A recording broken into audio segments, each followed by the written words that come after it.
twugurure Bibiliya zacu dusome aya majambo dusanga mu byakozwe n'intumwa yayandi nyene byakozwe n'intumwa muri iki gice cya mbere. Muri iki gice cya mbere duhere ku murongo w'icenda.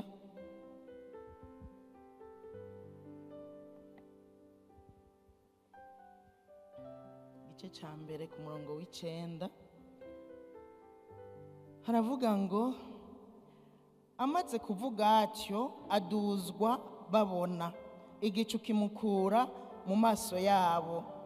Bagihanze amaso mu ijuru akigenda, abagabo babiri bambaye impuzu zera bahagarara iruhande yabo.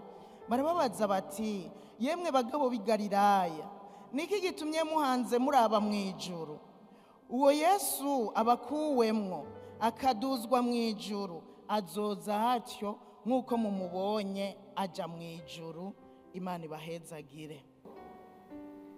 Hanyuma muce muzingurura kandi muri Luka 24 turasoma ku murongo wa 50. Luka 24 ku murongo wa 50 gushika ku murongo wa 53 haravuga ngo abavanaho abashitsa aharabana n'i Betaniya, aterura amaboko arabahezagira. Akibahezagira atandukanywa nabo aduzwa mu ijuru. Nabo baramusenga basubira i Yerusalemu bafise akanyamuneza kenshi. Bama mu rusengero ubudasiba bashima Imana. Amen. Uyo mugabo Yesu numva ndamwemera. Ndamwemera no muri kano gatondo ndamwemera. Haleluya. Nasanzwe n'umugabo adasanzwe. Yaje mu isi yambara umubiri, avyagwa na Mariya, arakura nk'abandi bana. Yo, haleluya. Arakura nk'abandi bana bose, ariko amaze kukwiza imyaka 30, Yesu namye niyumvira Yesu kuntu yagize adolescence. Urazi ko Yesu yagize adolescence? Yesu yaragize adolescence kuva ku myaka 12. Adolescence yiwe rero yabaye special, yabaye iyo guharira n'abarongozi b'amasinagogi, yabaye iyo kuja mu masinagogi no guharira nabo no gukunda iby'ijambo ry'Imana, yabaye iyo kugarariza abavyeyi mugabo asigaye mu rusengero, asigaye mu masinagogi. Yaragize adolescence ku myaka 12 niho yatanguye. Abavyeyi baragenda barataha, naho kagahungu kashushe katanguye gushuha, mugabo gashuha mu vy'Imana. Bajene bacu mushuhe mu vy'Imana mu izina rya Yesu, kuko na Yesu yaragize adolescence, ariko adolescence yiwe bayo gushuha mu vy'Imana gushikaho ahangara batama kabahaririza mu bijanye n'ivy'ijambo ry'Imana. Haleluya. Murumva ko yakuze nk'abandi bana, ne waragira adolescence, ariko adolescence yiwe yabaye nziza, yashushe mu vy'Imana. Namwe turabasengera ngo mushuhe mu vy'Imana mu izina rya Yesu. Abavyeyi, abana bacu birashoboka ko tubasengera adolescence yabo bagashuha barondera ivy'Imana, bagashuha basenga, bagashuha bashaka kumenya, bashaka gutahura, bashaka nyene kumenya neza ivy'Imana ivyo ari vyo. Gutahura ijambo ry'Imana birashoboka mu izina rya Yesu. Haleluya. Amaze imyaka 30 niho yatanguye igikorwa ciwe cyo kuvuga ibijanye n'ubwami bw'Imana. Yongera akora ibitangaza bitandukanye, asengera abagwaye, asenda abadayimoni, yakoze ibitangaza byinshi. Hanyuma inyuma y'imyaka 3 icyari cyamuzanye kimugerako. Yari yaje kuducungura, yari yaje kudukiza, ariko ntivyari byo kudukiza mu bintu byo kuvuga ijambo rimwe gusa kumbura gaca ducungura. Oya, byategerezwa guca mu rupfu. Inyuma y'imyaka 3 abashinga ntahe bishengero, abafarisayo baramufata baramwica. baramwica kandi bamwica atagira igicumuro, aragahezagirwa ko yemeye aragahezagirwa, agapfa ku bwacu, aragahezagirwa yarakoze.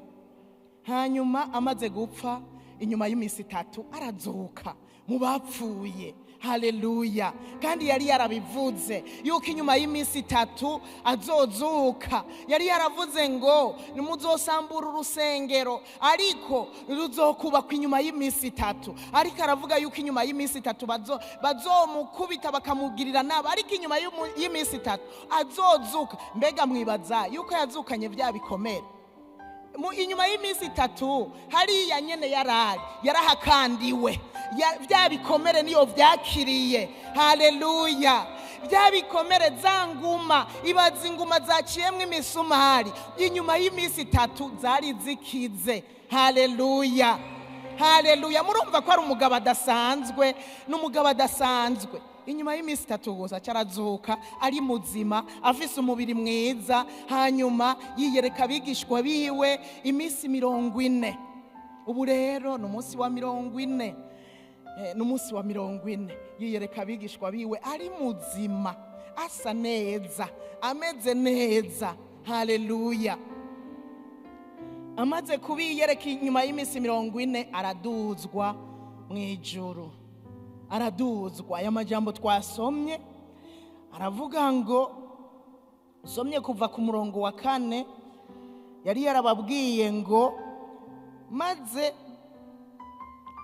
ariko arasangira nabo, arabihanikiririza ati nimuve i Yerusalemu ariko murorere isezerano rya data iryo mwanyumvanye, kuko Yohana yabatirisha amazi, ariko mweho mu minsi itari myinshi muzobatizwa na mpwemu yera.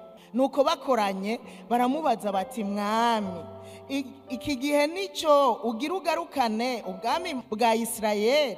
Arabishura ati si byanyu kumenya iminsi canke ibihe data yashinze n'ububasha bwiwe wenyene ubwiwe, ariko muzohabwa ubushobozi mpwemu yera niyabazako, muzoba ivyabona vyo kunshingira intahe i Yerusalemu, i Yudaya hose, i Samariya no gushitsa ku mpera y'isi.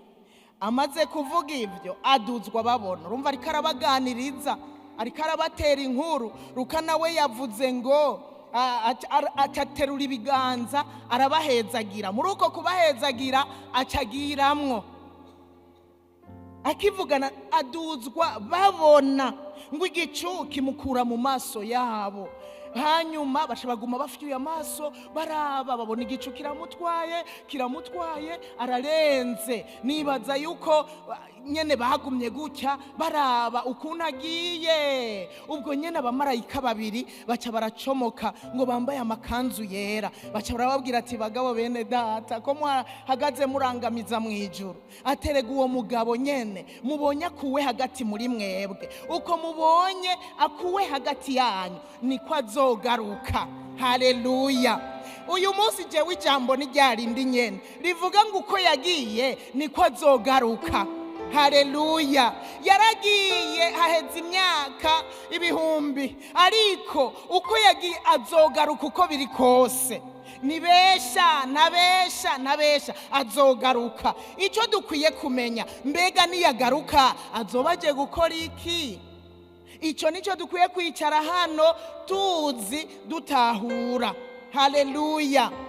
Haleluya. Uyu n'umunsi mukuru, n'umunsi mukuru burya kandi uryoshe, kwibuka ko Yesu yaduze kandi tukibukana nuko azogaruka. Nibihera ko twibuka ko yaduze mu ijuru, oya duca twibukana nuko yasize avuze ngo azogaruka. Haleluya.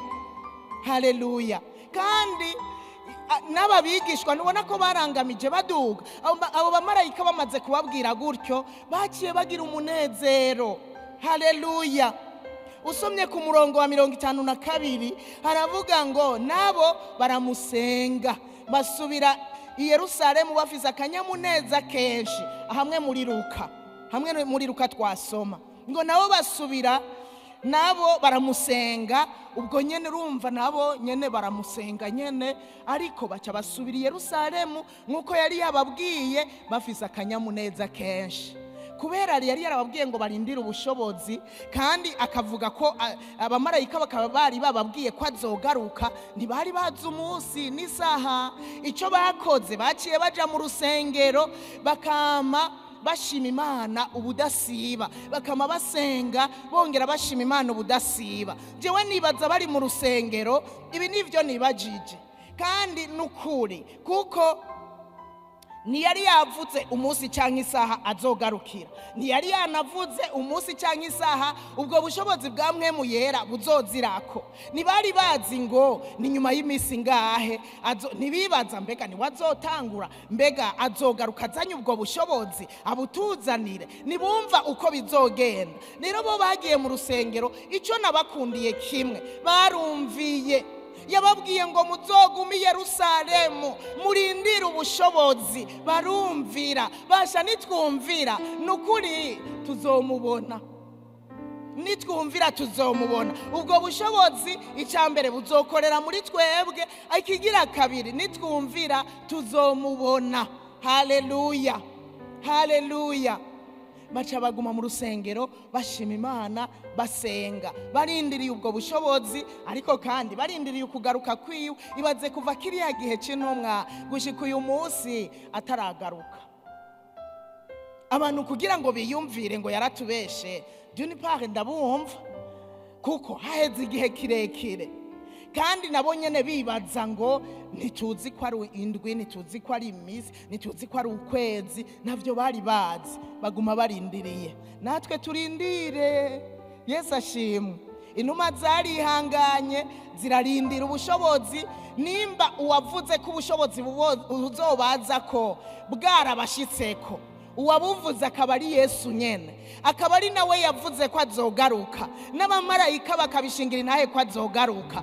Uwavuze ubushobozi bukaba bwaraje, ubu munsi bukaba bukorera muri twebwe. Numva ndamwizigiye yuko no kugaruka ko yabivuze azogaruka. Haleluya, azogaruka. Yesu ashimwe. Hari abandi baduganywe imbere yiwe, baduganwa mu ijuru badaciye mu rupfu. Uwa mbere ni Henoki. Usomye mu gitabo cy'Itanguriro mu gice cya 5 ku murongo wa 24, haravuga ukuntu Henoki yagendanye n'Imana hanyuma iramujana. We ntibatubwira ngo yagiye mu bicu, we ntibatubwira ukuntu yagiye, ntibatubwira bari bamukikuje ko yagiye baryamye, ko yagiye gute. Wewe ntavyo batomora, batubwira gusa ko yagendanye n'Imana, bisigura ko yamushimye, hanyuma iramujana. Kumbure yase ko Henoki yandavurira mu isi, iramujana. Uwundi wa kabiri yaduze mu ijuru adaciye mu rupfu yabaye Eliya.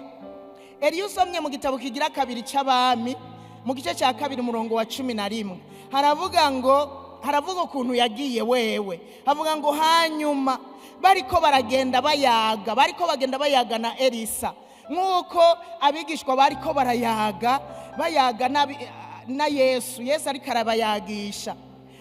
Eliya nawe yari karagenda yaga na Elisa. Bagize batya, umukogote w'umuriro n'amafarasi y'umuriro birabatandukanya. Eliya aduganwa mu ijuru n'agashururu. Wewe baradutomorera ukuntu yaduganywe mu ijuru n'umukogote w'umuriro n'amafarasi y'umuriro. Nivyo ngo vyabatandukanije. We wacaduganwa n'agashururu. Agashururu murakazi? Agashururu abana bibujumbura muraza agashururu. Agashururu ni hamwe umuyaguza ugatangurira hasi ugira ngo ugacuga umuduga biduga.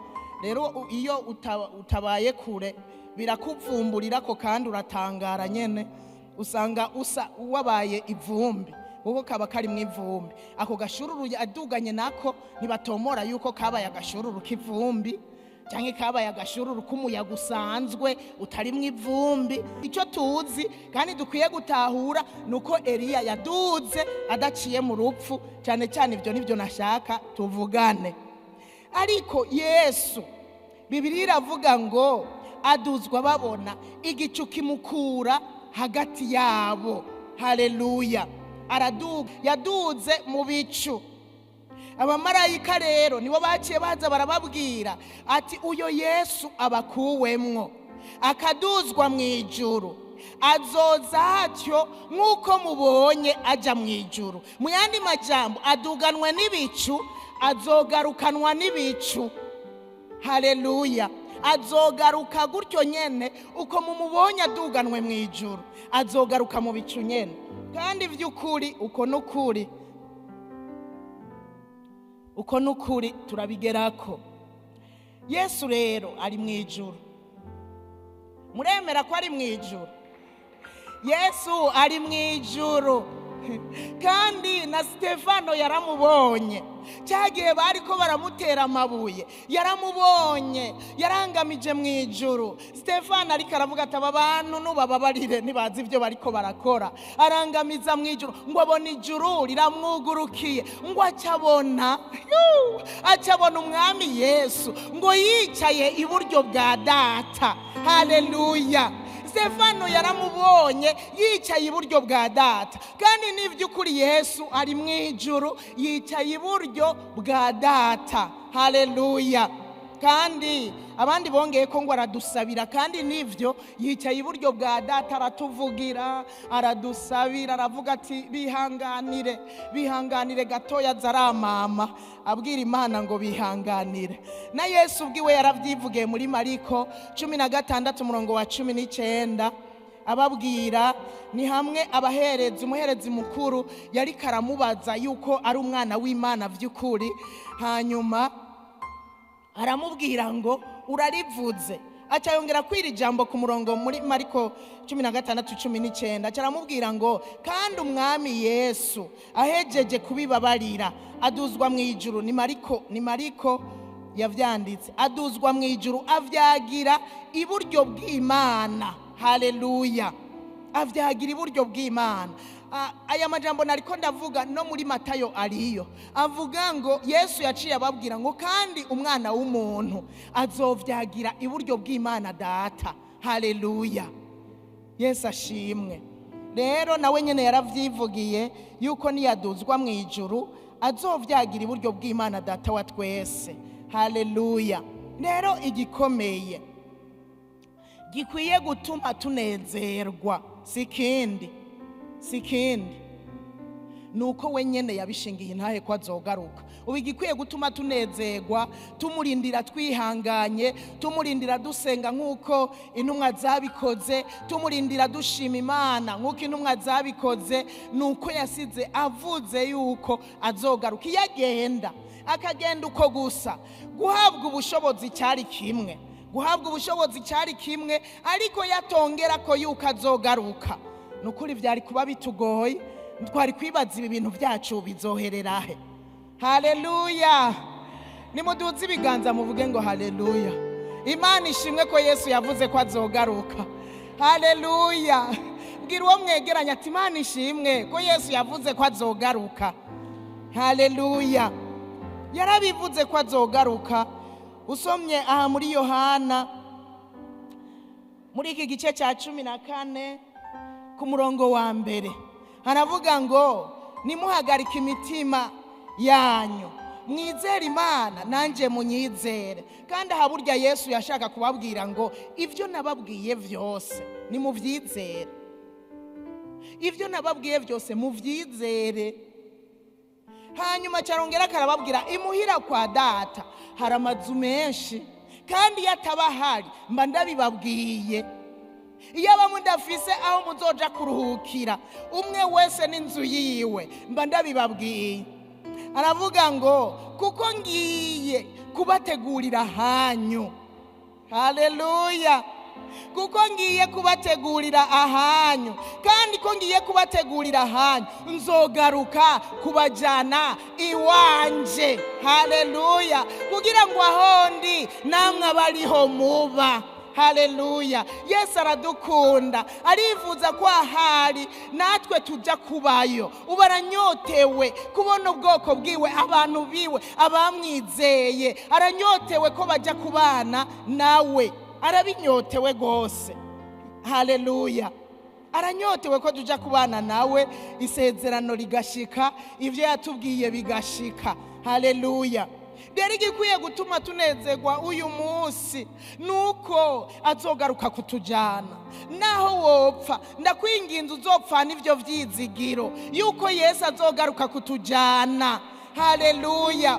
Uzupfana ivyo vyizigiro bizoba ari vyiza, kuko ni wapfana ivyo vyizigiro umunsi yaje nimva yawe izogira amatwi yivyumve, yiyugurure yonyene ubwayo, yumva inzamba zivuze yiyugurure ubwayo. Hanyuma nuzobura amagufa nkuko twama dusanga abapfuye baraboze nyene hasigaye utugufa. Oya, uwo mubiri ubora urakwiye kubora nyene, nushaka ugende nushaka ubore, uyu ubora nubore, ariko tuzoca twambikwa imibiri mishasha.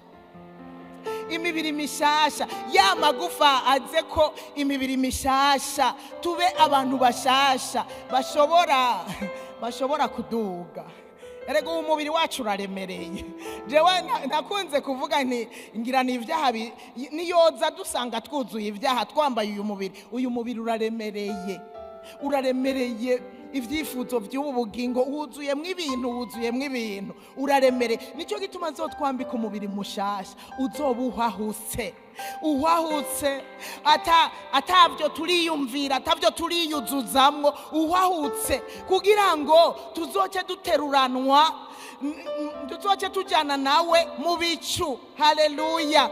Ngo azozanana n'akamo k'abamarayika aje mu bicu. Haleluya. Abazoba bakiri bazima biteguye bazomubona, bazokumva niyo nzamba. Hanyuma bapfuye bapfiriye mu mwami nabo bazokwambikwa imibiri mishasha, hanyuma ngo bace baduzwa bamusanganire mu kirere, bace badugana nawe, kubana nawe, kuganzanya nawe. Haleluya.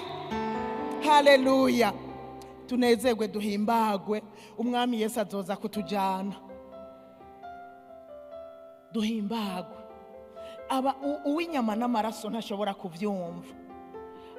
Abashobora kuzodutwara kuduhamba bavuga bati ko yahora yivugisha ngo azoza kumujana akabapfuye.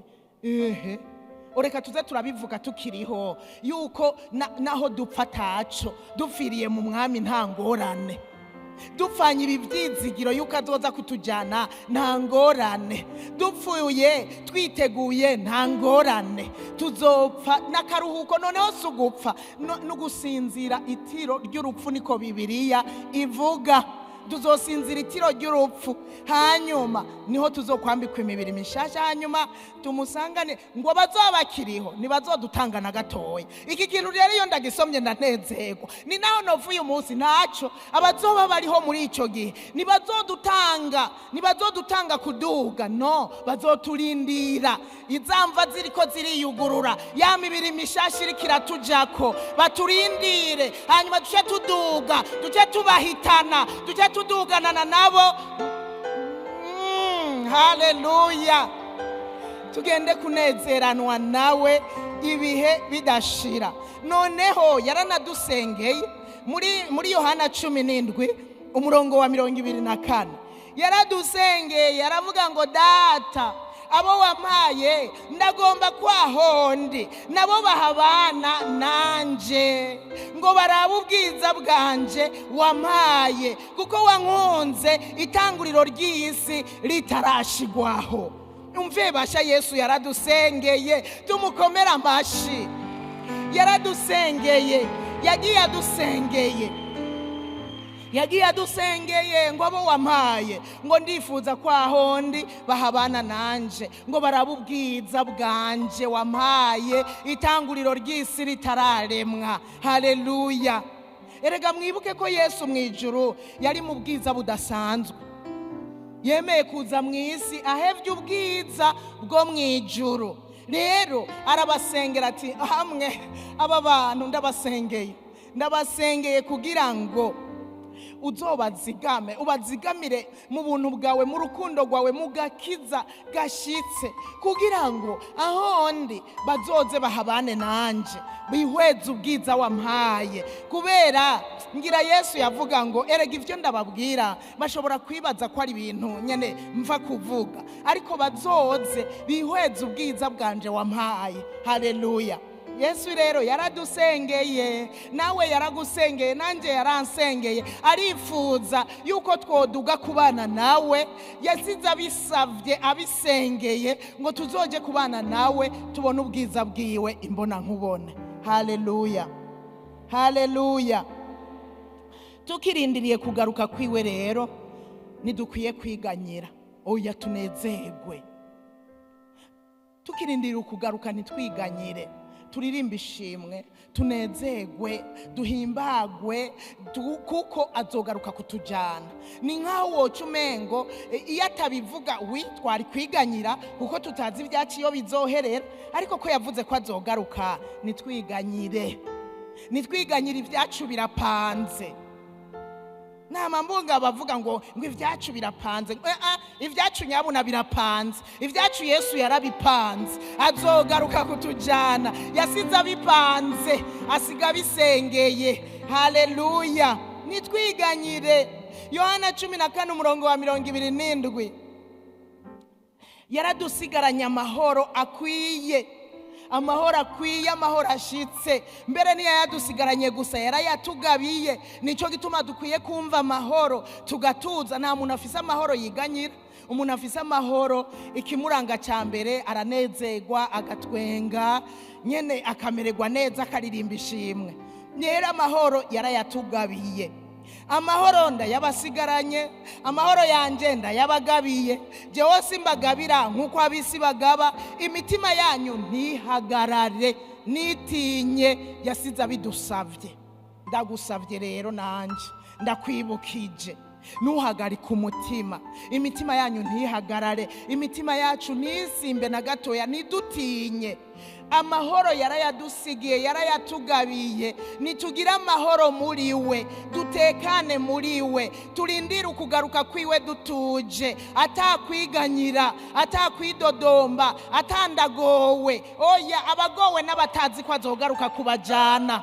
Abantu biganyira n'abatazi ibizokurikira. Twebwe ibizokurikira turabizi, nuko azogaruka akatujana kuraba ubwiza bwiwe. Ko tubizi rero tunezerwe, ko tubizi nitwiganyire, nitugira amahoro, tumurindire dutuje, tumurindire dusenga, dusoma ijambo, turirimba ishimwe, tutazira nkuko twariko turabikora.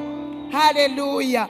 Tutazira tunezerwa. Burya ibi bihe byo gutazira Imana muze tuze turabigwiza. Turindirire muri ibi, turindirire muri ibi nyene byo gutazira, turindirire muri ibi nyene byo kuririmba ishimwe. Haleluya. Tugaragaza yuko tumushimira, tuzomusanganira uwo mwami Yesu. Haleluya. Yaratwigishije kutiganyira. Yaravuze ngo nimwiganyire, nimuhagarika imitima yanyu, ariko kimwe gusa, nimwizere Imana nanje munyizere. Ivyo navuze bizoshika, mwe mwihangane gusa. Mufise amahoro ndayabasigiye, ndayabagabiye. Erega amahoro basha yarayatugabiye.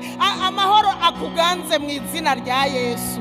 Yarayatugabiye na yacu, tuyabemwo ku murango no mwijoro, biguma canke vyoroha. Tugira amahoro, tuyarondere, tuyakurikire. Haleluya, haleluya. Ego ibiduhungabanya biraza, ariko niwemere ko ubiraramwo, ngo ubivyukiremwo. Bibwire ngo negerezwa kugira amahoro uko Yesu yarayansigiye, negerezwa gutuza uko Yesu yarabimbwiye. Ngo siniganyire, simpagarika umutima, simpagarika umutima mu izina rya Yesu. Muzi ibi bintu twobimenya tukabibamwo. Muzi n'amakuru, jewe sinshobora kubura itiro kubw'ikibazo.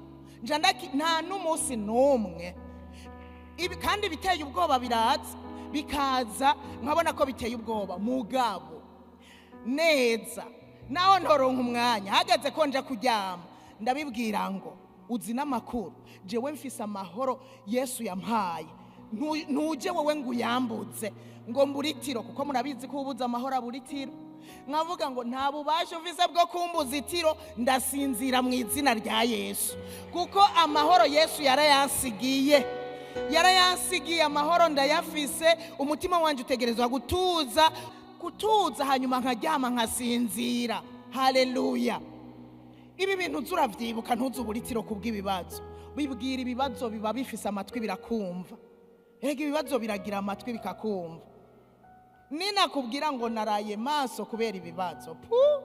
Oya, niyo bije ntanguye kuvyiyumvira ndabwira mbisa niryamire, mbisa nisinzirire, mbisa ndeka genda hanyuma nkatuza gatoya. Yo, acha sinzira nk'umubebe.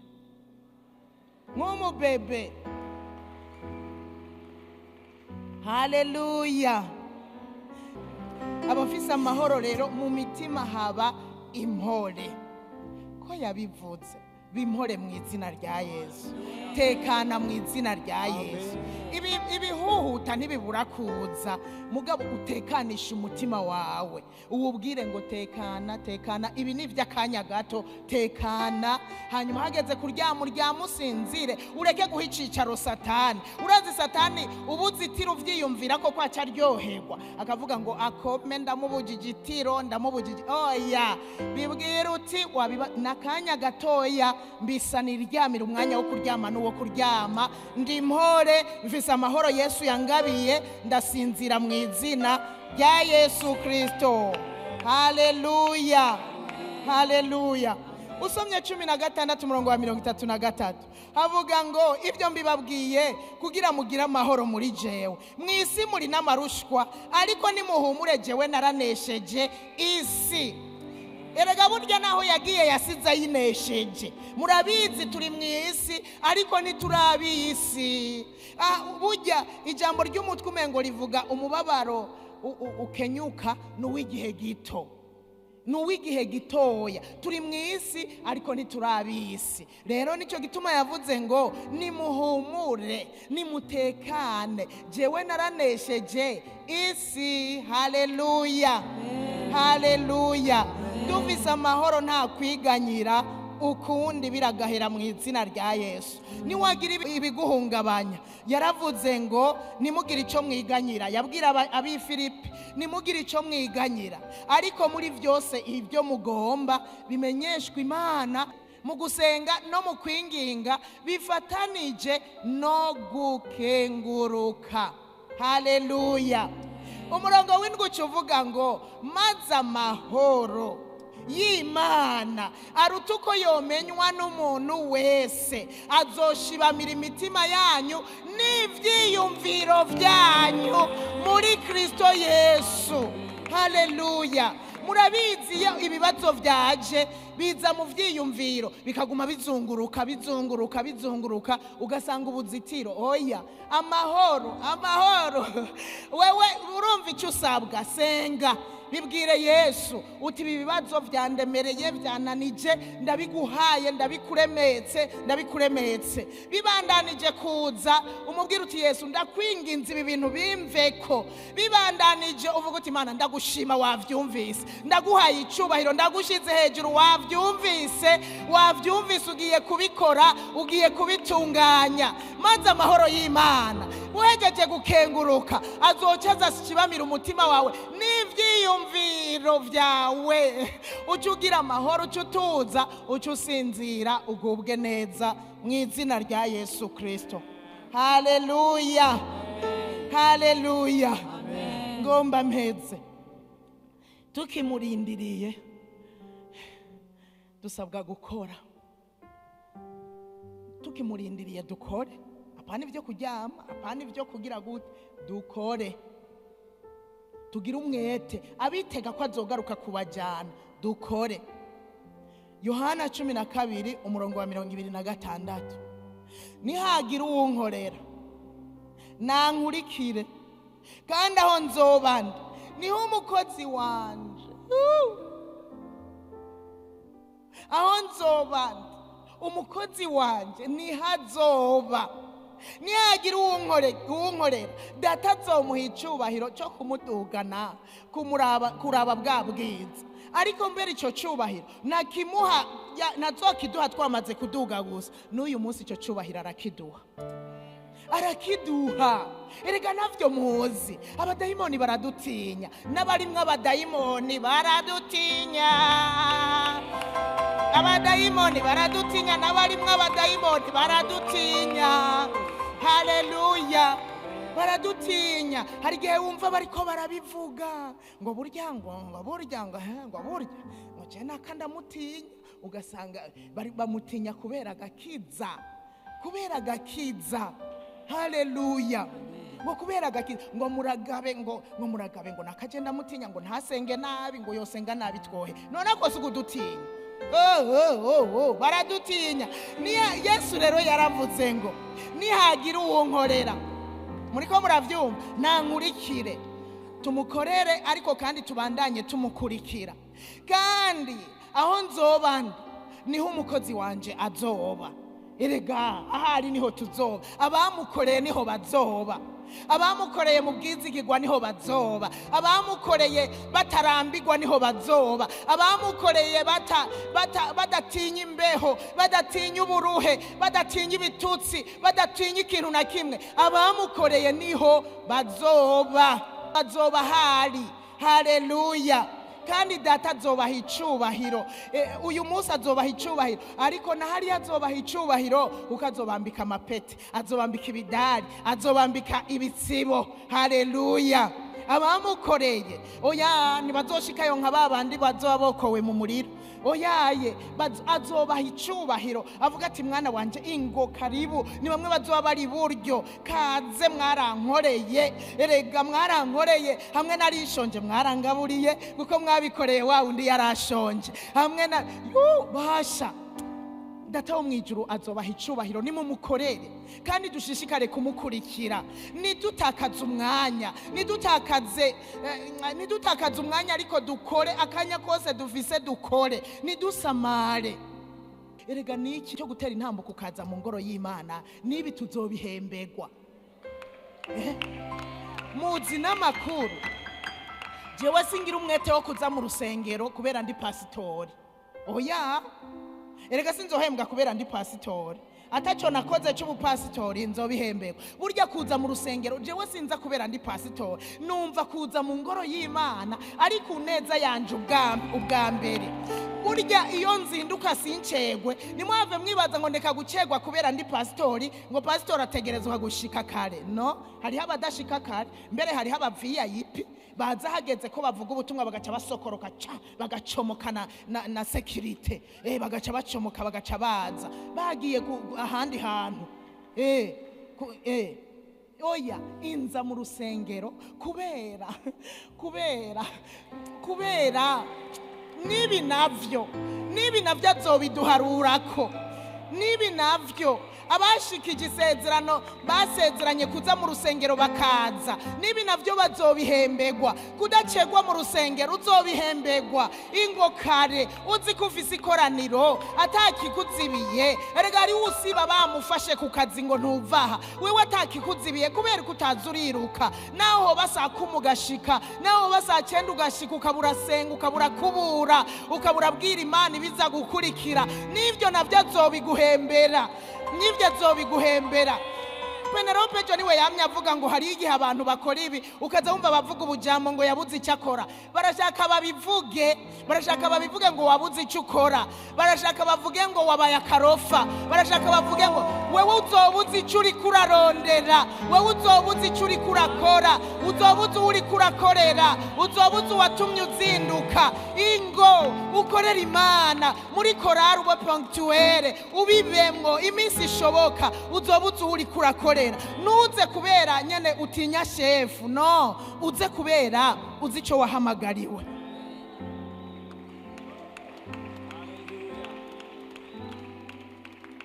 Hari umuntu aguma arabisa hari muhira, reka ndindire, saa 9 niragira ngo nje muri repetition.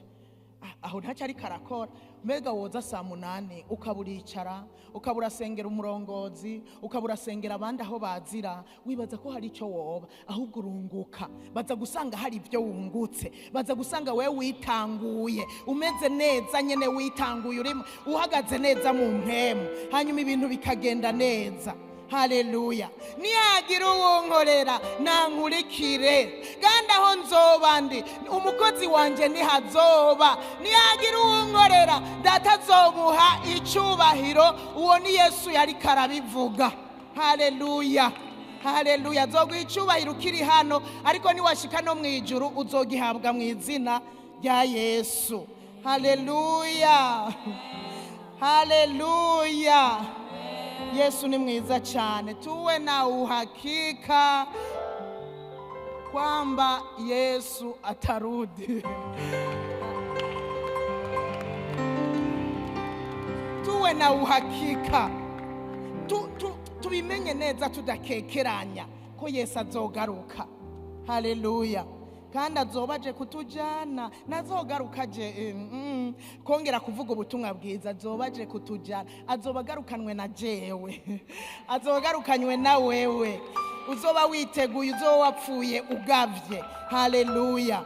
Dusozera ngira mpeze, dusozera ivyahishuriwe Yohana 1:7. Na Yohana rero yarabihishuriwe yuko Yesu azozanana n'ibicu. Uko yagiye wa mumarayika yavuze ngo uko mumubonye agiye niko azogaruka mu bicu nyene. Yohana niko yavuze. 1:7 mu byahishuriwe Yohana 1:7 haravuga ngo harazanana n'ibicu, kandi ijisho ryose rizomwibonera, n'abamucumise bazomubona, kandi amoko yose yo mw'isi azoborogeshwa nawe. Niko biri, muvuge ngo amen, amen. Niko biri, amen. Arazanana n'ibicu, arazanana n'ibicu. Ntituzi umunsi canke isaha, ariko gumutwi ugavye, guma witeguye. Arazanana n'ibicu, ijisho ryose rizomwibonera, n'abamucumise ngo bazomubona, haleluya. Ijisho ryose rizomwibonera. Arazanana n'ibicu. Yohana yarabihishuriwe, ariko na Yesu ubwiwe yaravyivugiye hamwe navuga muri Matayo ngo Yesu aramwishura. Yariko yishura umuherezi mukuru, Matthieu 26:64. Yariko yishura umuherezi mukuru, aravuga ngo yamara ndababwira yuko uhereye ubu muzobona umwana w'umuntu yicaye iburyo bw'ububasha aje mu bicu byo kwijuru. Yesu yaravyivugiye wenyene ubwiwe. Bazomubona, ati muzomubona, namwe muzomubona. Yesu ashimwe.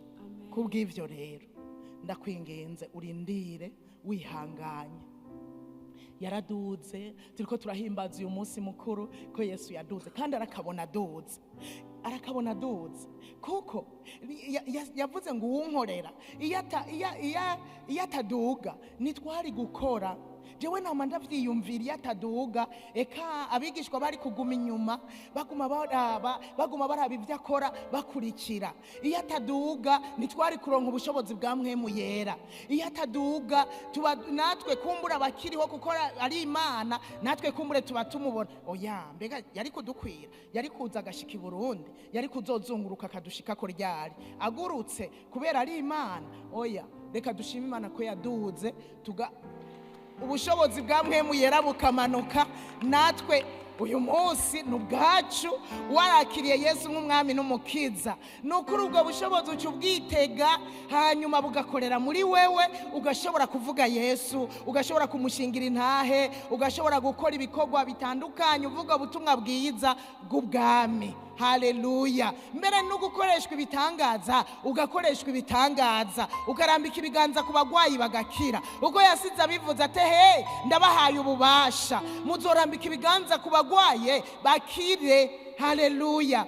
Ibi rero yaba ataduze ntavyo tuba dukora, ariko uyu munsi rero ububasha buri muri twebwe. Yarakoze kuduga umunsi mukuru mwiza rero widuzwa rya Yesu Kristo mwijuru. Abandi nimba baraduze mugabo nta bubasha badusigiye bwabo, nta jambo bagiye bavutse. Hari abandi bahimbaza baduze mugabo nta jambo bagiye batubwiye, ariko Yesu ko yabitubwiye reka twebwe tumuhimbaze tubinezererewe, tuvuga ngo Yesu warakoze kuduga, kandi ko watwemereye kutujana uragahezagirwa, haleluya. reka twisengere kugira bizokunde agaruke twambaye ukugororoka atagasembwa kari kuri twebwe.